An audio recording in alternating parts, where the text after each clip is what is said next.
So then we moved into phase two, which was me needing to figure out, okay, well, if this is not sustainable, what will be sustainable? And I knew I needed to get off of this hamster wheel. I needed to get off of this fits and spurts cycle of, okay, we're building, we're creating, we're launching, we're teaching, we're doing a thing, and we're back down and we're underground, we're resting, we're burnt out. Okay, let's start again, because that just wasn't the way I wanted to live my life. So instead, I started to take a real hard look at what it was that people seemed to benefit from the most in my teaching. And what was clear from both the workshops that I taught, as well as when I was returning to our more robust online trainings, was that it wasn't the information that was providing the real value. It was how that information was making people feel,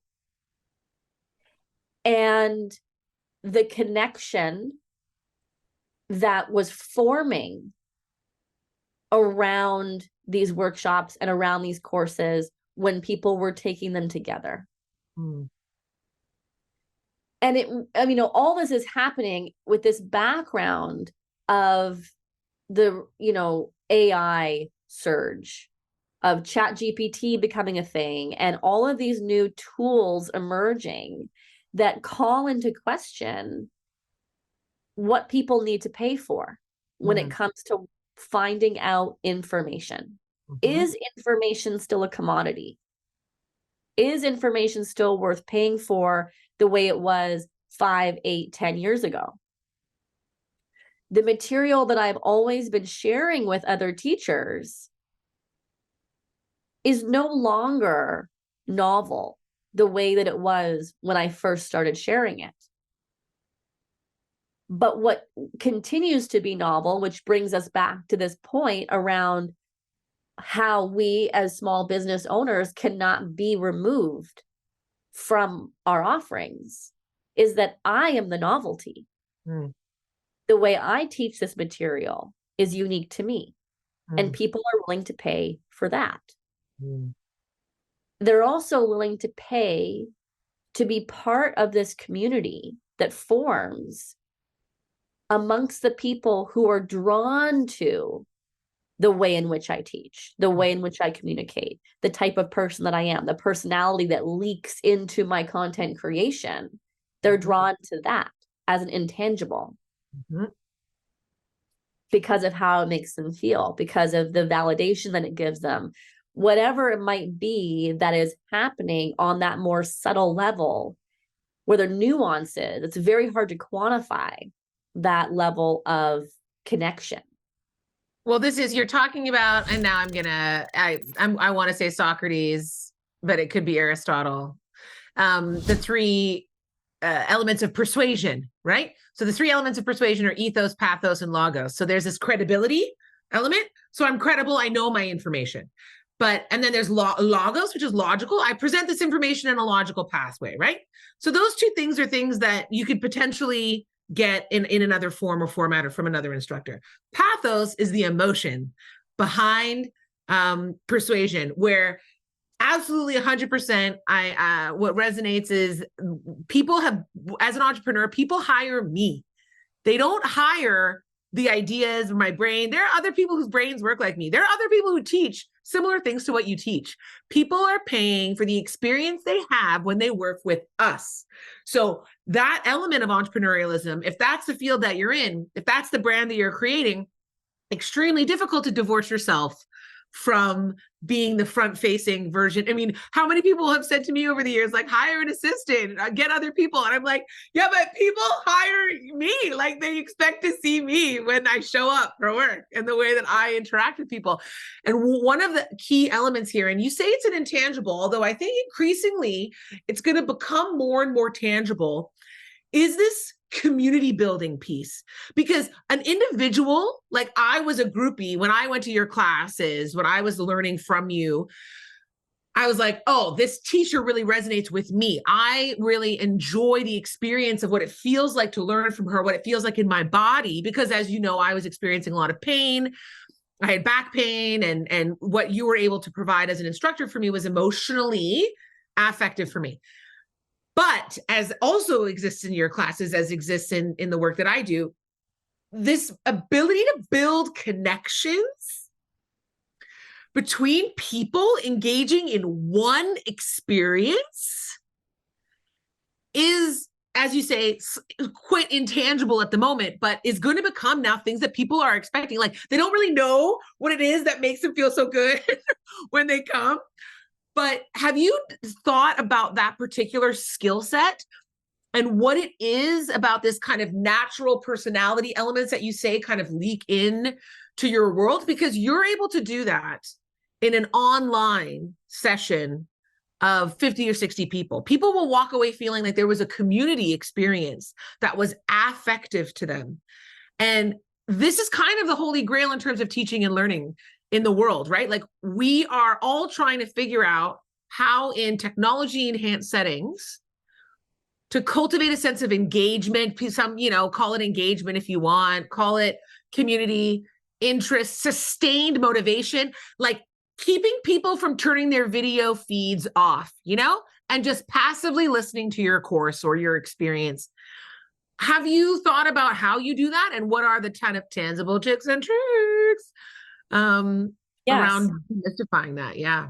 Where I really saw it play out was in the experiments that we've run around evergreen learning. I kind of swung my pendulum all the way in the other direction. So we went from running these live launches of our main online training where there was a start date, everyone started together, we moved through the content together, there's a live call every week, there's a discussion group on Facebook. It was very much a synchronous learning experience, even though people are moving through the majority of content in pre-recorded videos. It still felt very much like we were together. And when we were working in that model, I saw a lot higher course completion rates. And I also saw connections forming in the form of relationships between people who did not know each other prior to coming into the course. They were, quote unquote, meeting each other through the training, even though they lived on opposite sides of the country. And that was really cool to witness. And yet, I was not able to sustain that model because of the effort it took to launch that course in that way every single time. Running the course was not hard. Selling the course is what always for me felt really difficult because, like a lot of us entrepreneurs, we sign up to offer our value. We don't sign up to sell our value. Very different things. So when I essentially burnt out from the launch model, I said, look, the course is still good. People still need this information. So let's throw this pendulum to the other side and convert everything into an evergreen model. And I'm going to be over here sitting in my bed and people can go to town on this material at their own pace. That's not a thing. No one goes to town on anything at their own pace. They need someone else to give them the pace at which they're being asked to learn and consume. Yeah. So we saw a huge drop-off in course completion rates. We saw a huge drop-off in enrollment in general. Because without that sense of urgency, without that sense of FOMO, as kind of toxic as those elements of capitalism can be, they're real. Our brains respond to them. And they don't have to be all bad, because when they motivate us to take action, that motivation can lead us into these communities, into these opportunities in a way that we otherwise may not have been motivated to move into. Mm-hmm. So fast forward to this past summer, I ran a beta test group of people through Detour Method Online, our main course, because I wanted to test drive a new course platform. And I was trying to hybridize the evergreen versus the live, in the sense that everyone was getting a set time period to work through the course material, but it was a longer time period than what we'd worked with previously. And that our touch points coming together would be more spaced out every month as opposed to every week. Essentially trying to find the right pace at which to support the learning experience without it feeling like it was an intense boiling pot, boiling situation for me to be part of. So the main takeaway from that beta test of looking at how I can offer an educational experience that is simultaneously asynchronous but synchronous, Yep. Hybrid, is that people want to be in it together. All too often in the debriefs I did with students after the training, they were telling me that they felt alone. So monthly touch points were too long. It wasn't enough. And the platform that I had been using, that I'd been trialing at that time, the reason why I chose it is because it advertised having a community space component. So something like a Facebook group that was not on Facebook, that was built into the course platform so that everything was in one place, your content as well as your community discussion space. But this made me think of you. One of the first things that I remember you drilling into my head is that you can't do two things at the same time as a creator. I came to you thinking, well, why don't we just film one of my workshops I'm already teaching in person and turn that into a live online training? And you said, no, we can't do that. You develop something, you design something for an online purpose differently than you design something for an in-person purpose. And I thought of that in this instance when I looked at this product, this course product. They prioritized course creation. And then their community element came in as an afterthought. But they are not a community platform. They are a course platform. So it should not have been a surprise that the community portion of the platform was a huge letdown. It did not work. And when people were trying to leverage that aspect of the platform and seek out that connection that they were needing to feel like they weren't in it alone, it was letting them down. So I knew this was not the platform for us. Instead, I've now moved to a different platform that started as a community platform. They're bringing in the course element secondary to the connection element.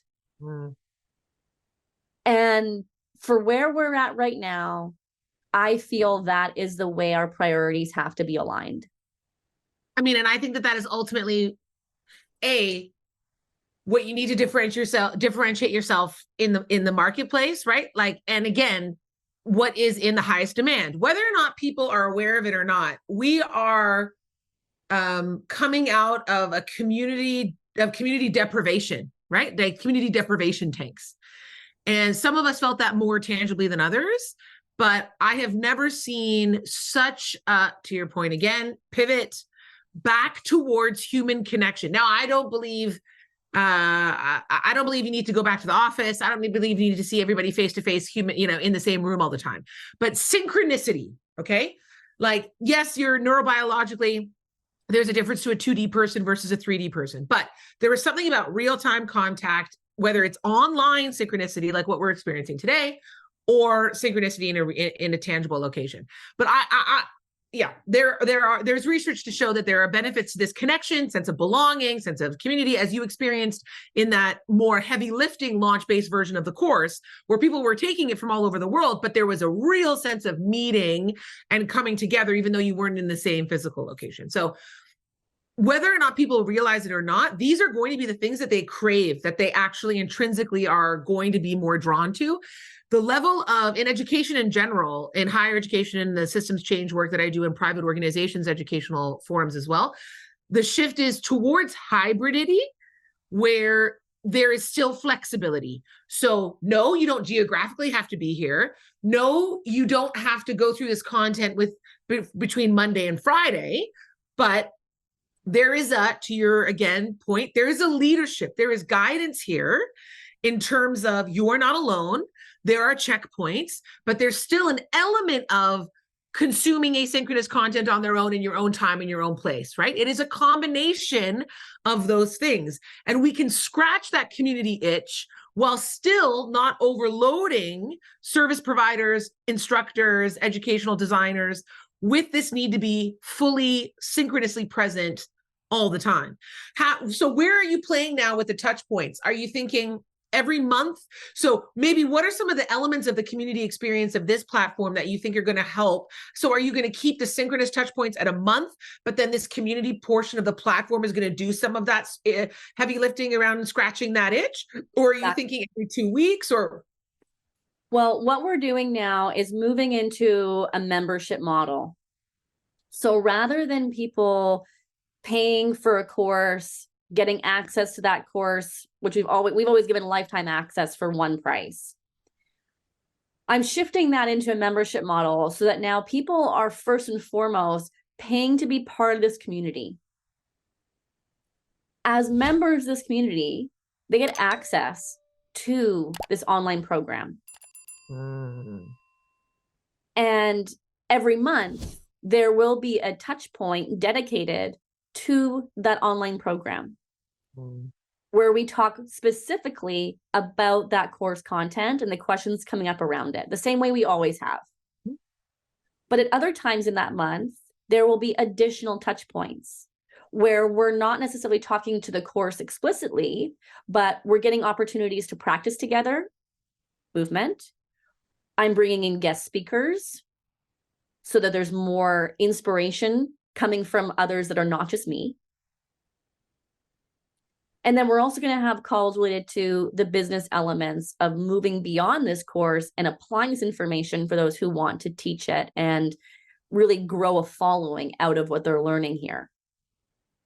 So that to me is so much more about connection than just the content that they're consuming themselves.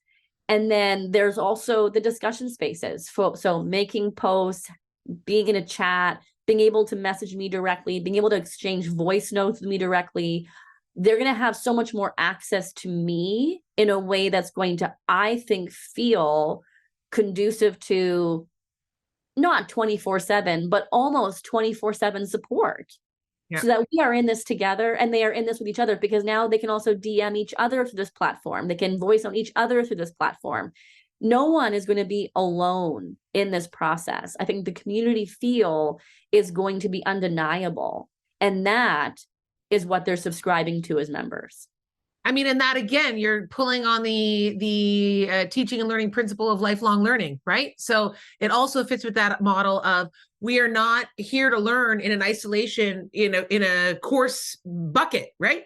That when you're part of the Yoga Detour, you're part of an ongoing community of practice, and we are going to learn and we are going to talk and there's a new topic and there's a question of AI in your business practices, or there's a question of bandhas. There's lots of different questions that come up, but we're going to there's that responsive. And for you, taking us back to something you mentioned earlier, that idea of educational empowerment as being responsive assessment. So you're going to also, I would imagine, feel a sense of freedom to your point earlier, create and be creative, because you have this platform now set up, the mechanisms, the structure will be all there. And all you need to do is like, oh, I have an idea. This is interesting. Oh, I had this great conversation, or someone just DM'd me and that was like a really cool question. I think next month, I think I'm going to get a guest speaker. Like, do you feel a sense of reinvigoration around this model in terms of what this means for you as a content creator and an expert in your field? Yes, exactly. That's exactly how I feel, because coming back to what we were talking about earlier, this is a reflection of a lot of self-reflection. It's really the result of me getting clear around what I want and need right now as someone who runs a business. So this platform is a reflection of me. And I love that self-awareness. Whenever I do a competency framework and people talk about 21st century skills or skills that people need, or people talk about all the problems in the world, Cess, as we're very familiar. There's so many different difficulties and detours that people are facing in life. And if we could take the time and give ourselves the permission to, because people always say, be authentic. You're going to live your best life if you're authentic. And then I'm like, how are you supposed to know who you are if you don't have time to actually cultivate a sense of self-awareness? And again, to your point, it changes and evolves almost on like a, monthly, weekly, kind of daily basis. So it is amazing to have you voice today, not only some of these amazingly tangible takeaways. I see, and that, again, every time I talk to you, I'm going to have to do it again now, because there are like 2 other tangible takeaways that I did not mention. One of which I think, okay, I'm going to tease the audience. One of the things that I would love to have Cecily back on and talk about specifically, again, because last time we said it, business ownership. So we talked a lot, and you've given people a lot to think about in terms of setting up, scaling up and back to sustain an online enhanced model of movement education in the wellness industry. Incredible insights. Something that you are particularly excellent at, and is as evidenced by some of the things you teach. You've actually made this a content piece, and you just mentioned it again. But also anyone who is, to what we were talking about earlier in terms of like people buy into you as a human being. And when you have diverse channels like a website, a newsletter, your social media feed, a lot of what that is, yes, it's visual, but a lot of that is words. And something that you worked on again when you were working with Writability, ages ago, you understand better than most the power of language and how to wield it for good. Like your emails and your newsletters are incredibly engaging, and they are not hyper stimulating, like flashy things and gifts and the way that some people look at grabbing people's attention. That is not how you approach using language. So that's just teasing out, guys. That's a whole other conversation. That's a whole other conversation. I know. So, but I love that we're leaving people with this idea of self-awareness. Again, something that you have recognized about yourself. You are aware that you do have a certain control over the English language that has been powerful for you as a business owner.